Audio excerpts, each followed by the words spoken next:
नारी एकाधारे जननी जाया और भगिनी। नारीर अन्य नाम दुहिता, कारण दुहिता दुई कूल को हिता।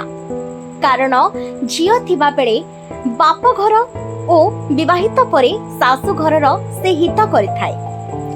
विवाह पूर्व से केते आशा नहीं आसी थाए सासु घर को, केते भरोसा और विश्वास करिथाए से सासु घर को और सासु घर लोकन को। से कौन केबे भाबी थाए कि से विश्वास करुथुबा लोक माने दिने ताकू हत्या करिवे बोली।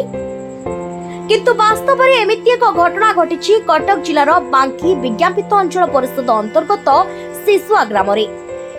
इंदुमती पाटणार प्रसन्न राउत और सावित्री राउत को एकमात्र कन्या प्रवासिनी शिशुआ ग्रामर खली बेहरा बड़ पुओ प्रदीप को वैदिक रीतिनीति अनुसार विवाह करथिले।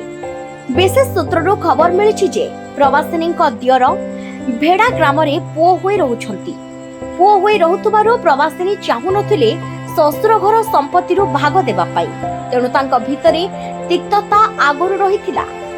सासु सान पुओ और सान बहु को समर्थन करुथुबा खबर मिली।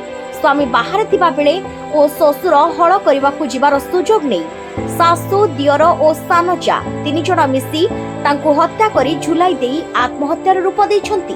एने परिवार लोके अभियोग करिसंती। परिवार लोके अभियोग करिसंती जे झियो पड़ी जाई चेता हराइतिबा खबर प्रथमे देले काहेकि। ए घटना रे परिवार लोके बांकी थाना रे अभियोग करथिले मध्य थाना अधिकारी चुपचाप बसिछंती किपरि सुनिबा को मिलुछि।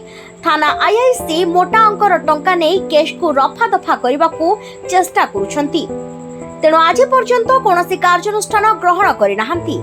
बधू हत्याकांड भली एक संवेदनशील घटना को हालका भावरे नेउछंती काहेकि। जनसाधारण मन में प्रश्न उठुछि, आईआईसी विरोध रे सुना जाउथुबा कथा कोन सत्य?